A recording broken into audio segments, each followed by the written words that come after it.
bali itong site na to, i-receive siya kasi with safe packet. So, dito talaga si Britain.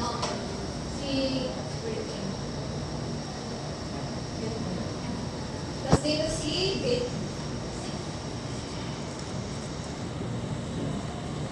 So, dito na ako pwede si bit C. Ayun. And Britain dito. Kaya nandito si Britain. Ito kasi tinatawag natin Britain waveform. So, dito na na control or natatrack yung position ng trackless nyo. So, pwede nyo gamitin to tapos dito ma-control nyo siya. And then yung BPM, sabi nila bakit wala yung bilog dito. So, yung BPM, lumalabas din dito. So, BPM dito. Yung number na yun, yung 140. BPM, nandito rin yung BPM. Ayan. So, tama na. Ayan. So, next slide tayo. Ayan. What is digital DJ controller or yung sinasabi natin software? So, kanina nasabi natin na DJ stands for this jockey. So, ganun din naman siya sa software. Hindi naman pinagkakaiba yung ibig sabihin ng DJ. So, in here, digital DJ controller is a physical interface for DJ to control digitally through laptop, tablet, or mobile phones. So, katulad ng ginagawa natin ngayon, at yung nakikita nyo sa akin ngayon is pwede kong gamitin both cellphone, laptop, tablet. So, yun si digital software. So, si software, pwede siyang gamitin with hardware. Ayun, mag-discuss natin kung paano siya gagamitin mamaya with hardware. Pero lang hardware. So, basically, ang purpose ni digital DJ controller or DJ software is it lets you manage and store your playlist, your track list. Ayan. So, mukha siyang Spotify, masasabi nyo, pero hindi dahil with digital DJ is pwede kayo mag-mix ng sound. So, si Spotify walang ganun, di ba? Next slide. Ayan. So, we're going to look back muna paano nag-emerge or paano tayo napunta kay DJ software, kay digital DJ controller. So, the first one is, mapapansin nyo na to. Ayan. Meron tayong tatlo. Turntables DJ. Ayan. Turntables DJ. Meron tayong CDJ.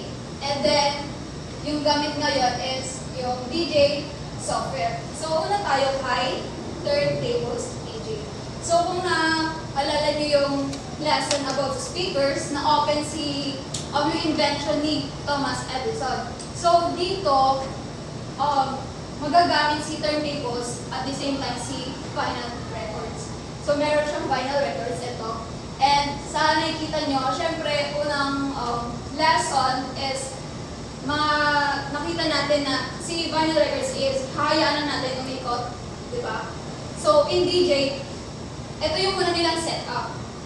So, ito, hindi nila inahayaan yan. So, ayan, kung nakikita nyo yung kamay na, i-scratch na para ganun yung tunog niya pag, ganun yan. Pero, mag-work siya or magkakaroon tayo ng harmonies. Basta yung sound effects. Pag sinamahan ng mixer. So, ayan, meron tayong mixer and turntables with vinyl. So, this setup was used in 70s, 80s, and 90s. Turntables, ito yung closer look. Ayan. Ito yung turntable. So, iba siya sa turntable na napag-aralan natin sa vinyl records, di ba? Ito ko yung sinasabi kanina na dito nag-adjust ng volume and parang EQ, ganun.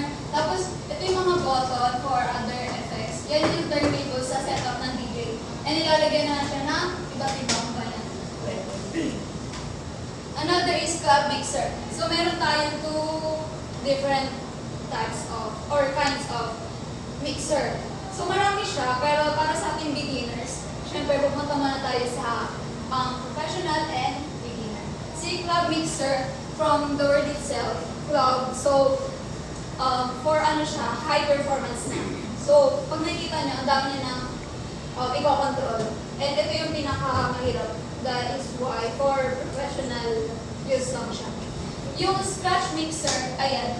Nakikita niyo dito yung pads. Ayan. Ito yung perfect for beginners.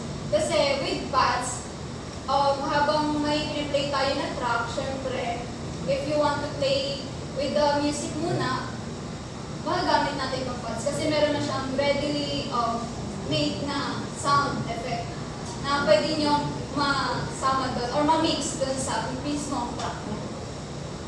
Ayan ang dalawang mixer natin. So, the next one is CDJ. So, after turntables, DJ, we have CDJ. So, from the word or name of it, CD, a compact disc jockey. So, it was a setup for DJs in 1994. Standalone media players. So, it means hindi na kailangan ng laptop, tablet, or mobile phones para mag-work siya or para matrack mo kung ano yung ginagawa mo sa mismong hardware mo. Dahil si CDJ, ayan, kung nakita niyo yung picture na to, ito monitor to. Pero yung nasa loob is hindi natin nasasabi agad na installed siya na software. I mean, nandun na kasi siya eh. Built-in na yung nakikita nyo dito sa screen. Tapos, yung magagalaw nyo dito, lalabas siya dito. CDJ, dahil, para magka-playlist tayo or magka-music sa loob, is lalagyan natin siya ng either CD, SD card, or USB. So, closer loop, ayan siya. So, dito nilalagay yung USB, or yung flash drive, and then dito nilalagay or sinasalpak yung CD para magkaroon ng music yung DJ at gagamitin niya yung mixer para i-manipulate kung paano lalagyan ng extra effects or extra sound effects. Next, ayan, yung pinaka-main topic natin ngayon is yung DJ controller software. Ito, lumabas siya noong 2000 lang. It's around 2002 or 2003. Lumabas na siya for setup ng mga DJ. And ito na yung i-connect natin sa laptop, tablet, and mobile phone. Katulad ng sabi ko, it stores, manage tracks, and music files. And ito na yung sabi natin kanina, can be used with or without DJ hardware. So bakit without? Yung software kasi, may ibang software na pwede gamitin with hardware. Pag may mga DJ kasi na pag nagper-perform, mas prefer nila yung nakikita nila yung performance ng hardware nila. And yung pinaka-problem kasi pag walang hardware is, kunyari sa laptop, pag gamit nila kasi yung laptop, ayan example. Pag gamit kasi yung laptop, hindi sabay-sabay yung, pwede pagsabayin yung paggamit ng controllers. Iyon yung mahirap pag walang hardware. Kaya, whenever DJ using software, gusto nila may hardware din. Pero for us beginners na gusto maglaro ng mga sounds, tulad ng mga ganito, ayan, ito yung mga music natin. Kung gusto niya normally na maglaro, syempre, hindi niyo na kailangan ng hardware. Pero for professional use, kailangan nila ng hardware and at the same time yung software. Ayan, kung nakikita niyo, ayan. Ito yung gagamitin ng hardware. Tapos, habang may kinakalikot sila dito, makikita nila yung galaw dito. Yes? Ayan. Kaya kanina, kung mapapansin niyo yung last lesson natin, siguro medyo nalito kayo kasi parang nakita niyo na yung itsura ng software. Pero hindi yung software. Hardware yung pinag-usapan natin kanina. So, ito yung kaninang di-discuss yung parts ng hardware. And kung makikita niyo, meron siyang same function dito sa software. So, ito yung job wheel sa tinatawag. Kaya yung deck, one deck, or two decks pala. Okay. Tulad lang siya ng, pero, ang wala dito kay hardware is ito. Yung tawag natin kaninang rhythm, waveform. Ayan. So, para mas maintindihan natin, proceed tayo sa parts and function ni DJ software. And specifically, gagamit tayo ng software. Ang gagawin din natin is si Rekordbox. So, si Rekordbox is really famous sa mga DJ software. Kaya yan talaga yung ginagamit nila. And ayun, pina-download ko nga sa inyo yun. And nag-work kasi siya both sa tablet, cellphones, and laptop. Pero magkaiba yung appearance nila. So, huwag muna tayo malilito doon. Ito yung sasabi natin na rhythm waveform. Ito na yung kanina. Okay, so rhythm waveform is a visual presentation or representation ng movement ng track na nag-play. So, ayan. Pag nag-select kayo ng music,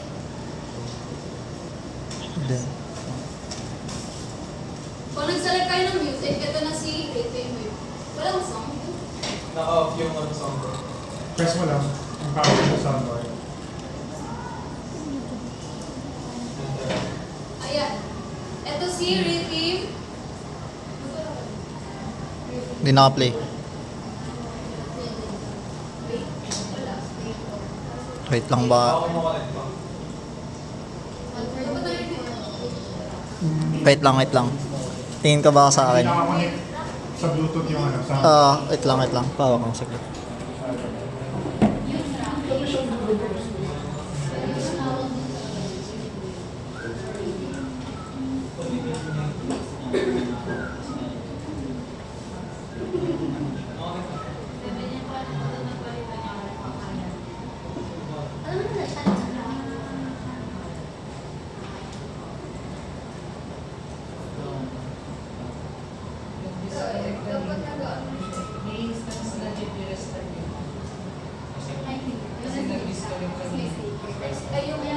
Try mo yan, no?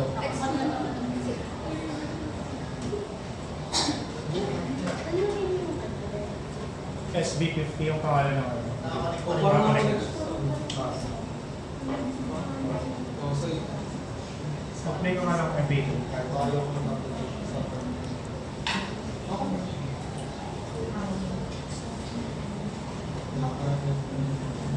meron dito ka.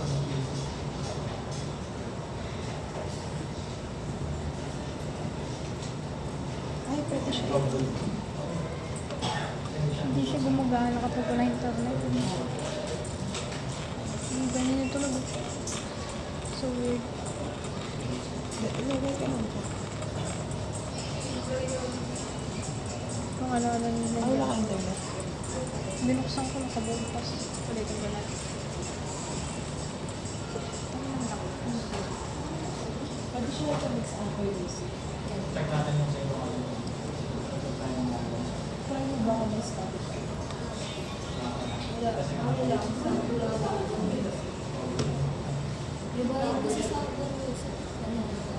Magbabat mo ako. Damay ko.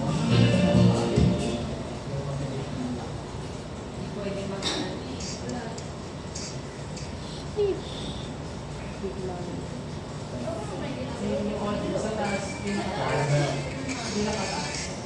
Hindi, tama na yun. Paano ulit? Paano na-connect? Piliin mo yung speakers, palitan mo. Kaya nga tama. Hindi niya na kami iwas. Wala kang download. Meron. Ito ako nag-edit. Ayun. Natay ko na yung mood.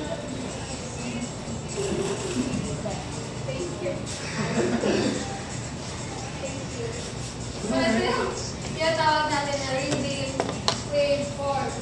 So, ngayon, pag inalikot niya siya, pwede tayo mag-iba ng posisyon sa track na gusto niyo simula i-play.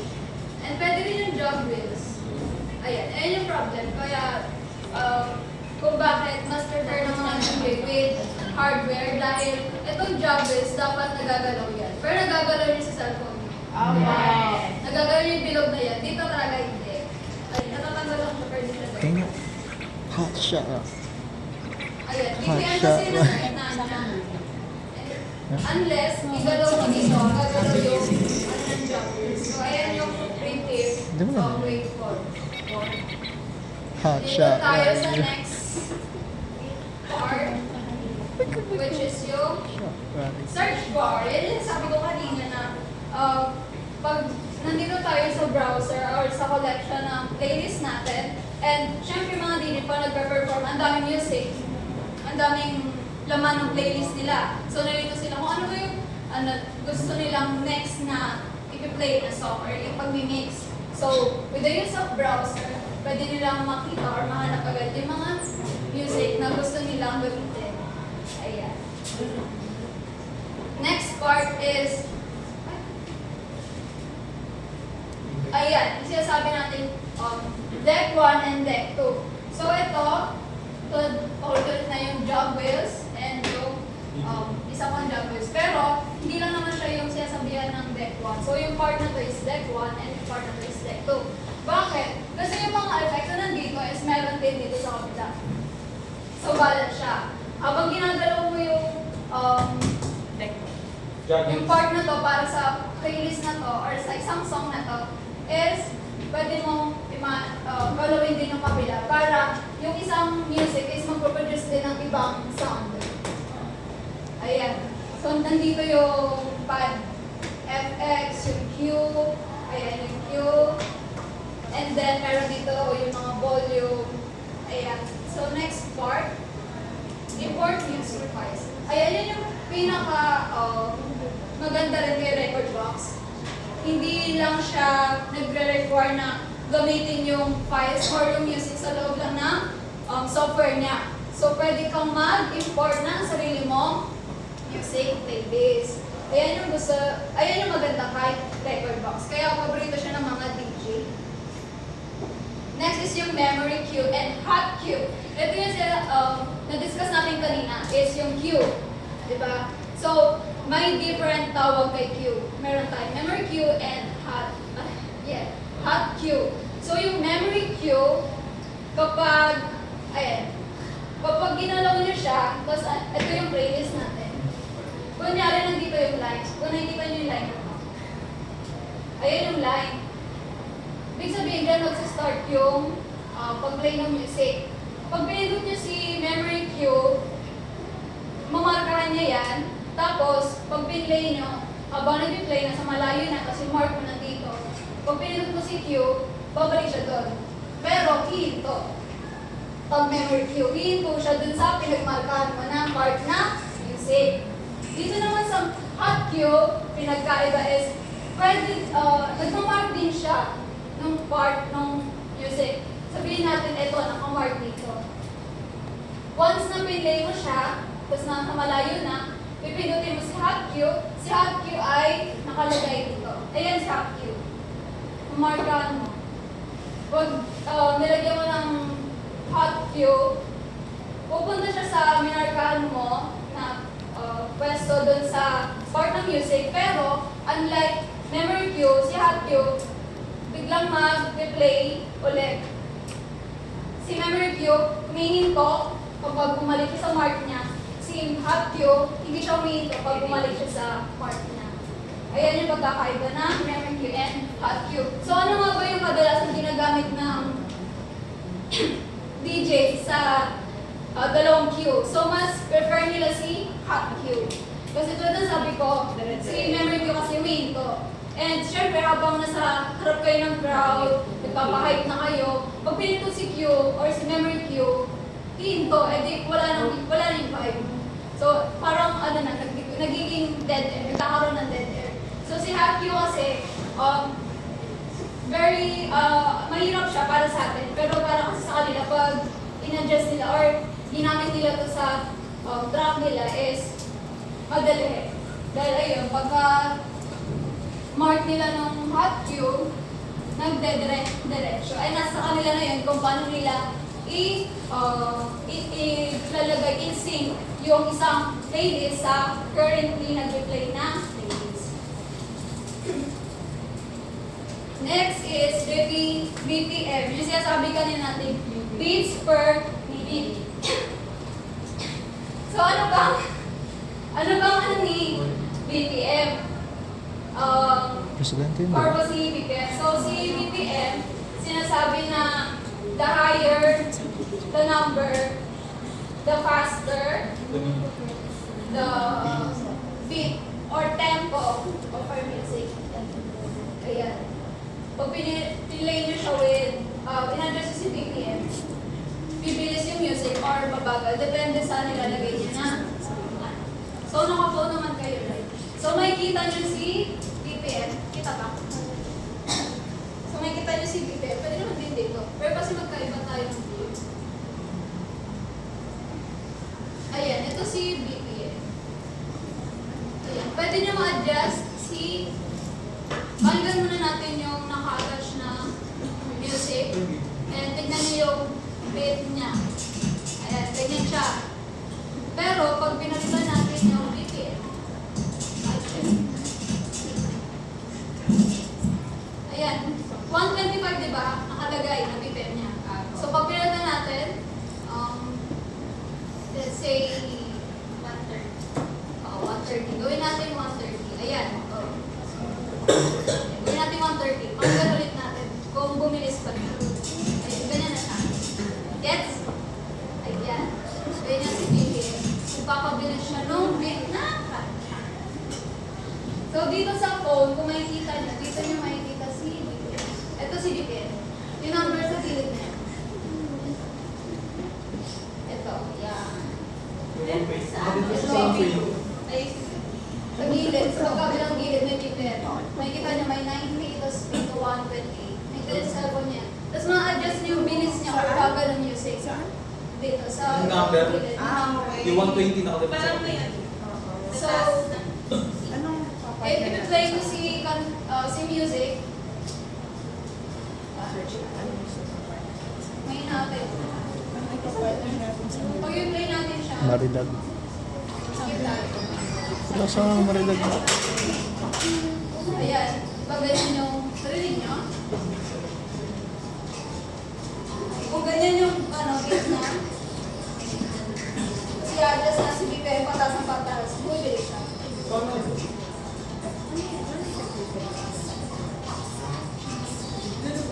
Tapos mabagal siya pag ayan, bumabagal. Ayan, tapos bumagal. Pag bilis.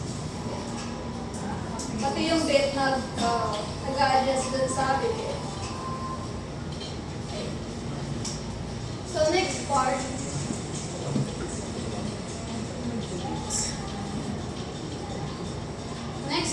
is PadFX. Ito na yung pinaka siguro magandang part sa loob ng DJ software, si PadFX. So kung makikita nyo si PadFX, meron na siyang nakalagay na iba't ibang sound effects na pwedeng mag-add dito sa nag-play na nating music. So, ganito siya. Paano mag-work sa loob ng software. Ayan. Maglagay tayo ng pin mas mahabang plays. Ayan. So, kung magsasabay sila, so yung nasa taas, mag-work siya pag pinipindot natin. So, ito na yung control natin. Pag ito yung gusto mong kontrolin, dito tayo sa deck 2 mag-control. Dito muna tayo sa deck 1. Ito. Yung, sabi ko, PadFX. So, may kita niyo si PadFX dito. Kung nakikita niyo yung part na to, ayan. Ito si hot Q. Kaya sabi ko, pag binarka niya, kunyari yung K, na hot Q, ilalagay niya sa part na to. Ayan. Pag nilagay niyo dyan si A, i-mark natin. Tapos, kapag i-play, tapos, balik. Ay, hindi.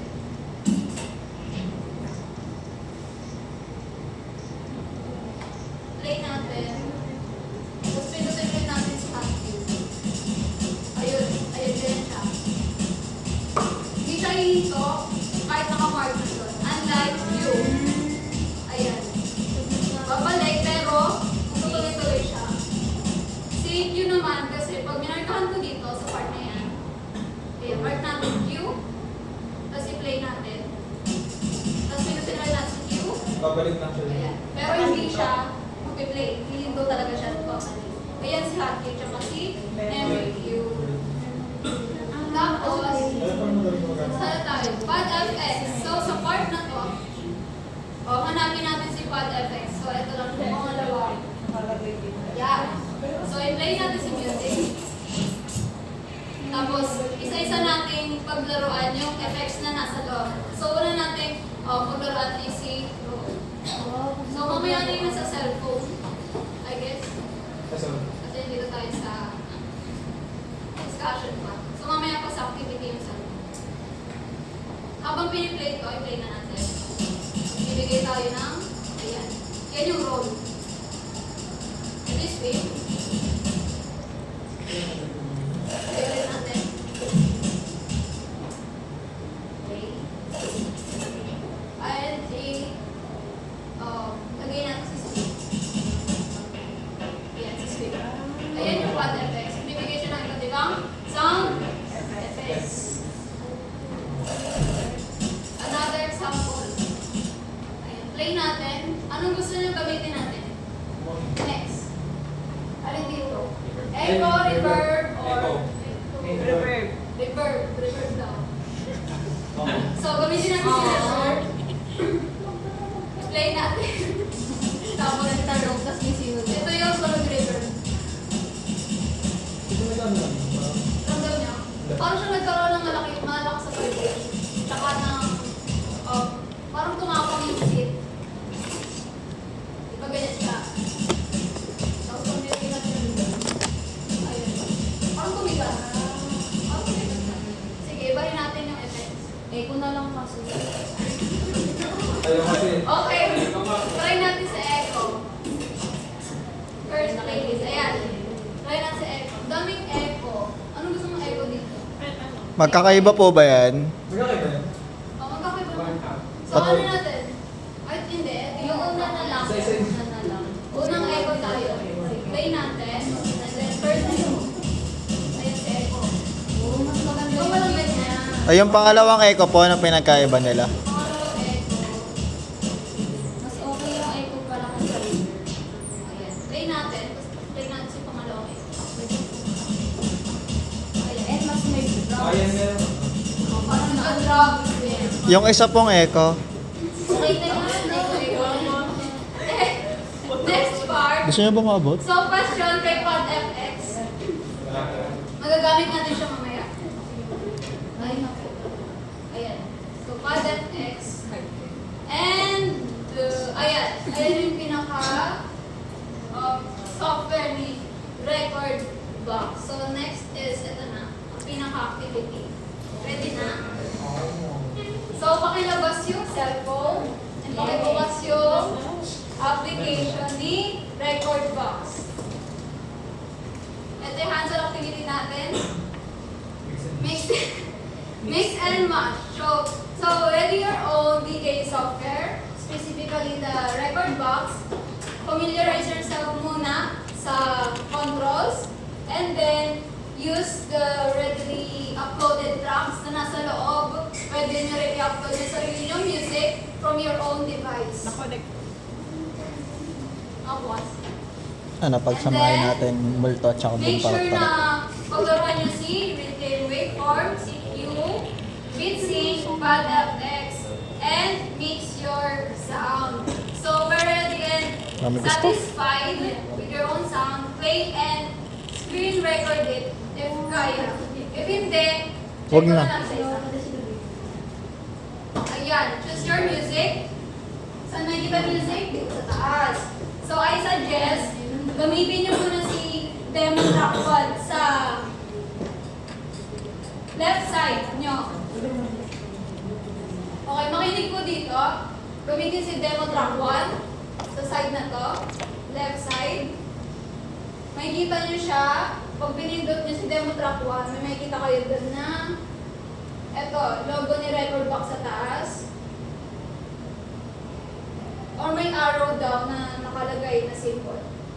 So, pindutin si Record Box. Pag pindutin si Record Box, lalabas yung collection niya, which is yung Demo Track 1, Demo Track 2. So, ilagay niyo si Demo Track 1, and ang gagalawin niyo lang ng side is yung nasa right. Which is the Deck 2. Ayan, pakigamit si Deck 2. Makipili yung dito sa Deck 2, pwede na kayo mamili ng gusto niyo ang kanta. Sa Deck 1, hayaan niyo si Demo Track 1. Kasi yung tunog ni Demo Track 1 is very suitable siya sa every songs. kasi more on big siya. And then if you want to add more effects,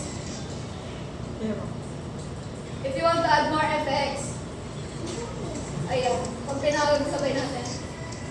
Ayan, sige mo track 1. And galawin niyo na si Ba't walang sound yung Pad FX. demo tacto ko? nakikita si Pad FX dito. Ayan. FX.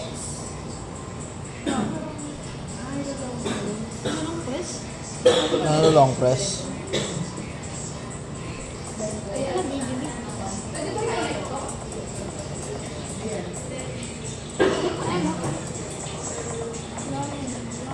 Kailangan ng aux to aux.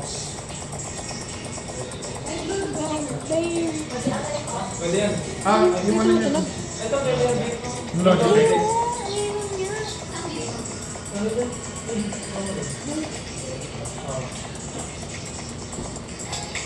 Hindi ko alam kung bakit ganito yung sound ng akin. Meron. Tignan mo, tignan mo. Ano ah?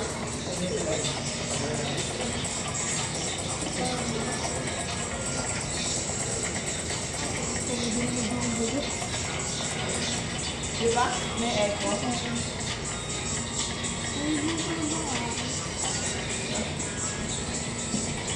Ano yan?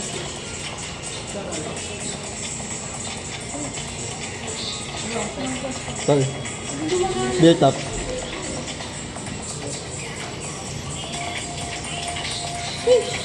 Ay, di naman pwede. Pwede na to. Pwede ka sa kwan.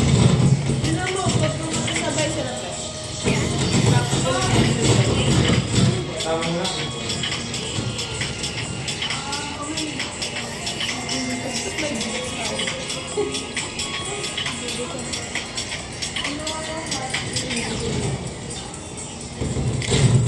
Okay. Okay, set natin.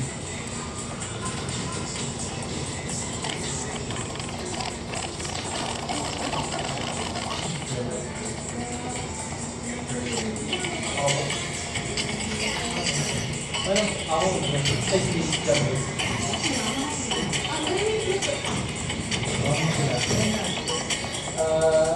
Please.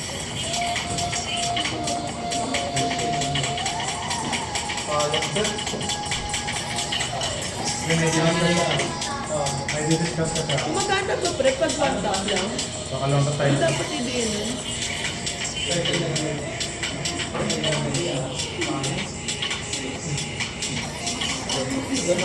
Hindi. Di ba dapat long press?